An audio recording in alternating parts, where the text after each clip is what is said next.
Hey everybody, it's Peter, and it's time for another recap and review of Star Trek Picard, Season 1, Episode 3, In the End is the Beginning.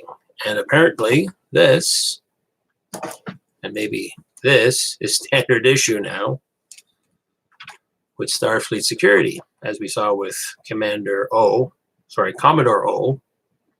when she visited Dr. Allison Pill, middle of the episode. Don't forget, hit the like, hit subscribe, notifications. I am back to posting on a regular basis. I'm going to take these off because I can't see what the heck I'm doing without my cheaters. See, I didn't get my Retina X5 shot. I need these. But apparently, these are still a thing. So, sorry about that. Yeah, so mixed reviews on this one. Basically, this episode is about Picard getting the band back together, getting all his people, finding a ship, finding Bruce Maddox, and heading out into space, engage, which was, I think, I watched it before, but I watched it again just before I did it now because I was having problems with I'm up in Canada, so we don't have CBS All Access up this way, or if we do, I don't really want to pay for it. I was getting the Sci-Fi channel for free, but I lost it after last month. And just as a side note, if you are using Big Red's Ignite TV service, or probably any other service up here, cable, I went and hit subscribe, but I didn't get the option to, are you sure you want to subscribe? You know, when you click on something on the internet, you want to go like, hey, I want to try that. No, bink. So I'm now being charged $9 a month to use Canada's Crave system so I can watch Picard, because the other way would have been wait until the next day until it goes on the CTV online service. The next day will be a day behind. I think it's a similar situation like if you're getting Amazon Prime and watching Star Trek anywhere else outside of North America, you're going to get it late. So, but yesterday I was out as well. I saw as a treat, a friend of mine, as a thank you for helping them out with their wedding and all the setup and everything, treated me, and we went to go see Birds of Prey, which I may do a review on. That's not as bad as a lot of people think, and we both enjoyed it, my friend especially. But anyway, we're here to talk about Star Trek and the convoluted mess it's becoming, because I just watched it again and I thought, okay, I can get my head around it, and not big in notes, and I prefer doing go live and doing guerrilla. I don't want to get into the whole setting up thumbnails and stuff and imagery. I mean, we all know what we're all talking about. I'm just putting my thoughts out there. So let's just talk about this episode. We pick up again back. We're going back to Mars 14 years ago. Again, they show the battle and the shooting up in Mars catching on fire, even though the atmosphere is not enough to catch fire. But you know, what do we know about science fiction and science? And we cut to Raffi as a commander, lieutenant commander, can't tell because can't see all the pips properly. Her and Picard are in uniform, and they're trying to organize the Dunkirk flotilla to try to rescue the Romulans, just as the supernova is gone. And he comes out of a meeting and he says, nope, they didn't listen to what I want to say. It was either like, we'll do as we say, or I'm going to do my resignation. She's like, well, what happened? Well, my resignation went through. And then she's like, really? Kind of thing too. And then she gets a call to say, by the way, you know, go see the CNC. And she's going to get her ass handed to her as well because associated with this. So we cut back to present day. Actually, that was interesting. They did show it was 2385 when they cut back to 14 years ago. So it's very rare when you're watching Star Trek that they actually mention years. It's half the time it's star dates. So we know roughly. So now all the fandom and Memory Alpha website, whatever, can actually have an actual point of reference. Say, okay, this is actually when it happened. Not that we're conjecturing when it happened. And then we cut to, that was weird too, cutting to Vasquez Park, or whatever it's called. where they shot a lot of Star Trek in California, and it's present day, which I thought was like the weirdest thing. Present day is now. I'm talking to you present day, not present day 300 years from now. It's like just weird how they're doing it. And they're sitting there, and Raffi's giving Picard shit at her mobile home or whatever you want to call it. I was watching Aussie reviewer, and he called it a caravan because that's what they call them in the UK as well. They don't call them trailers, they call them caravans. And she's cultivating some goodies, and she's vaping to calm down from 14 years of, being fired and doesn't know what to do with herself. But what I thought was weird too, she said, "Oh, you're living in your chateau, and I saw you on the news, and you have this lovely place with all this, ancient furniture and stuff, and you must make all this money as an admiral." And then that made me think too about, again, the money issue. There shouldn't be a money issue in Star Trek. It should be she can do whatever she wants, but it's almost like, well, I got fired, so I have no pension, no back pay. But you should be able to just like, this is what I want to do with my life. Not like, oh, I can't do this because of I was discredited or I don't have the funds. There is no funds. We keep being told there is no monetary system other than, with Ferengis and their Latinum. And if you're in other places, yes, there is some kind of monetary system in other places, but Earth and Starfleet shouldn't have a monetary system. That's what we keep getting told, except for just reminding of, what is it called? The Apple, where, Kirk gives Spock shit about, how much money you're worth? Yes, Admiral, I'm worth so many credits. But when you're in the movies and stuff, they all go talking about, yeah, there's no poverty, there's no nothing. So why would Raffi be on her ass? That kind of thing. But I thought the weirdest thing was her vaping. That was weird too. And again, wardrobe is still my big beef. Picard was like shirt, pants, belt, jacket. So it is present day. Obviously, the wardrobe that everybody's wearing in the show when they're not in uniform is present day clothing. I don't see any difference between this and turning on the news and watching somebody else wearing clothes. So anyway, Picard's trying to get information from Raffi. Your thoughts on the Tal Shiar infiltrating Earth is correct. I do need a ship and a pilot because I want to go and find Bruce Maddox. And she's like, oh, you've got some. She was like this close to saying, you have some effing hubris coming here. Oh, I bet you the Admiral told you the same thing. And a lot of people are commenting on this too, that Picard just seems to be berated by all the women he runs into. Like, what's up with that? Like, why can't people just say like, oh, the gall of you coming here and demanding this. Yeah, he's bloody Jean-Luc Picard. He saved the universe how many times? Kind of thing is like Kirk. Kirk, how many times did he save the universe and the Earth and whatever? And it's like, oh, you've got the gall to come in here. And then Raffi gives him crap. Says, you told him about what you wanted to do, didn't you?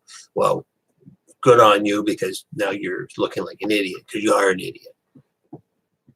And again, I'm still remembering listening to other people. So like, too, when you think about too, Picard, he's basically this old man. His character is 90 years old, and they're treating him like some old fuddy-duddy who doesn't know what to do with himself. And he used to be a genius. I know they're saying he's got the syndrome where he may be losing his faculties and that kind of thing. But 14 years ago, he was on the ball. If it was like Nemesis, he wasn't some dithering idiot. He was a captain of a starship. So why all of a sudden is he gone from, being this type of person to that kind of a person? And again, the pushing of women seem to be smarter than he are, kind of thing. So after all that, and Picard, and then Raffi runs off with a bottle of wine, and goes and sulks and says, okay. And then later on says, she said, yeah, I'll get you a ship. I'll get you a pilot. Go away. And then I believe we cut over to, see, that's what I find too. The series is not very memorable. I could make notes, but you should be able to watch something like, oh, I remember all these things. But either I have failing memory or the show is just not that engaging. No pun intended. So then we cut back to the Borg cube, and we see a character coming down the corridor, which we find out 10 minutes later that it's Hugh, because he's never been addressed until there's a scene later on where Soji is talking to somebody and says, oh yeah, me and Hugh, we've got this thing going on. And until somebody said, oh, by the way, in this episode, you're going to see Hugh, which was in iBorg, and the two-parter Lore Data episode where Lore recruits a bunch of Borg to help him, try to defeat the Enterprise and other stuff. So we get to see Hugh. So the same actor is coming back. But I didn't know it was Hugh until somebody online said it's just like Raffi being Picard's first officer during the rescuing of the Romulans and the uniforms and stuff. There is a comic book called Countdown about Star Trek that supposedly is required reading. How are we going to know all this? Like stuff like that should be like put out forth. If you're going to do all this exposition, but there was unnecessary exposition. Like later on, Picard talks to Alison Pill and says, "Oh yes, Commodore O. Oh yes, Commodore O, the head of Starfleet Security. She's a Vulcan." Really, the pointed eyebrows and ears. I didn't think she was a Vulcan. I thought she was a secret Romulan or some other race that has pointed it. I thought she was an elf. The type of dialogue they're using, it's totally useless sometimes. So anyway, we're on the Borg cube, and Soji goes up to Hugh and says, "You know what? I want to talk to this Romulan lady called Rhonda, who supposedly was the last person to be assimilated in this particular Borg cube that they're tearing apart." I'm not sure the reasoning for the visit, other than when she does finally visit, Soji talks to her nicely and knows all the nuances of how to talk to a Romulan properly. You don't go directly, you go indirectly. Rhonda, actually somebody commented too, and I got caught on that as well. I'm not paying attention to a lot of things apparently, but a lot of characters are all named R. There's Rhonda, there's Raffi, and then we found out the pilot, Rios. Rios is his name. So it reminded me of the old Duran Duran Rio song kind of thing.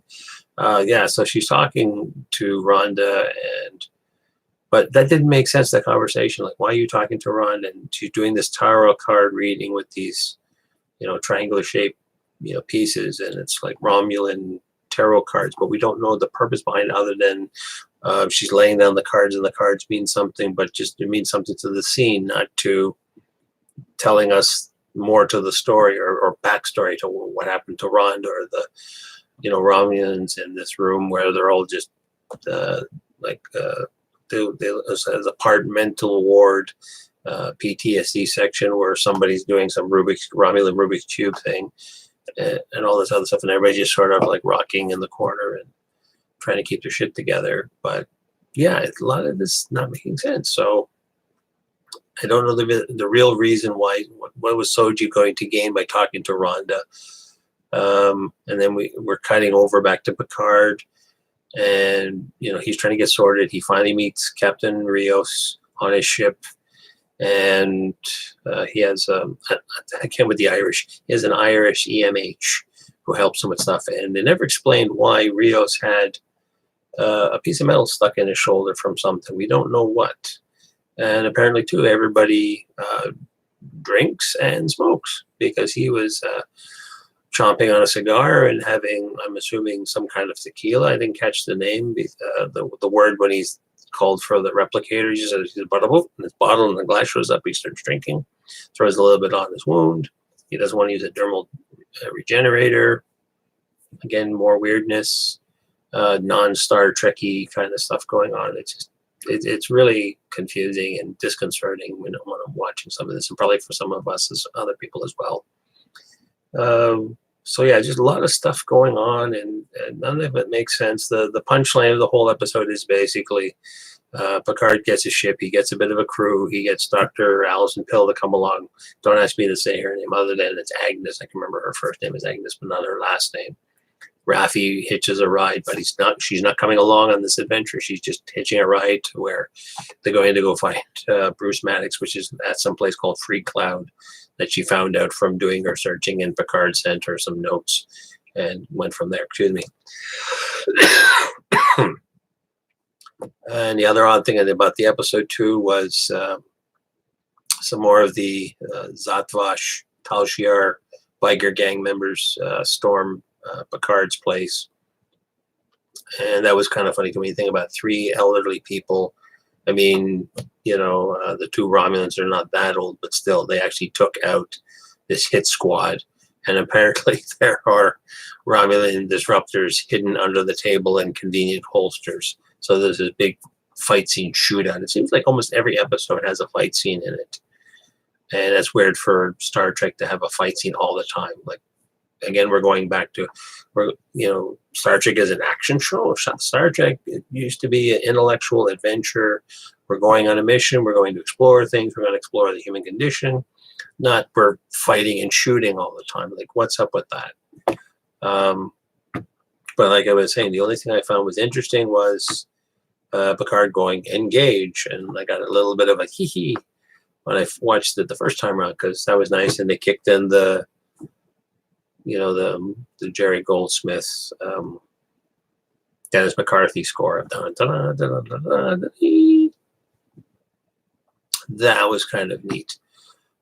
But yeah, just a lot of stuff. I'm hearing more people again like everything. It's either people really, really like it, people really, really like it, or people like myself are kind of like dazed and confused, and we're sitting in the middle. And why do we keep having all these 21st century references in a futuristic show 300 years into the future, like vaping? Drinking I can still see because, there is synthahol, but people like to still maybe drink regular alcohol. Like Picard has his vineyard. Some of those I can sort of see, and like I said, it's all the other.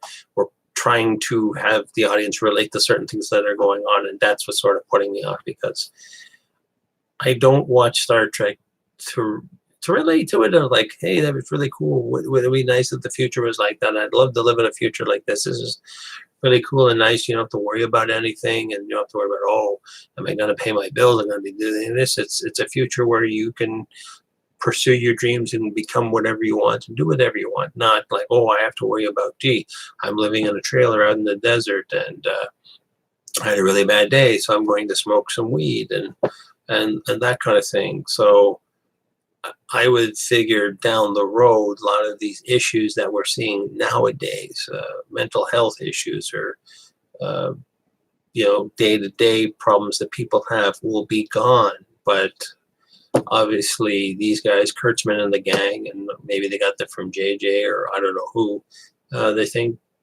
everything's going to be dystopian almost. Starfleet's not cool. I mean, we started seeing that with the evil admirals in Next Generation and DS9, that kind of thing, which I never liked in the series either. I thought, really? I know they want to keep the conflict going, but it's almost like, oh, wow, people of power are going totally nuts. And like, why are we doing this? And we're just wrecking things. Stop messing with my childhood. Damn it. But yeah, and I'm sorry, I'm just as disjointed as the episode I just watched. So, but anyway, just like as always, what did you guys think about it? Did you like it? Did you not like it? Did you like my thing? Did you not like my thing? Don't forget, hit subscribe, hit notifications. I am coming back on a regular basis. I think I will do tomorrow before the Oscars. I'll talk about Birds of Prey.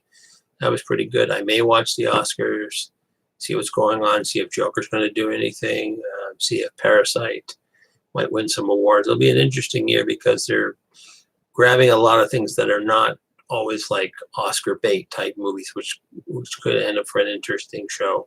And we'll go from there. And as always, we will see you in the next one.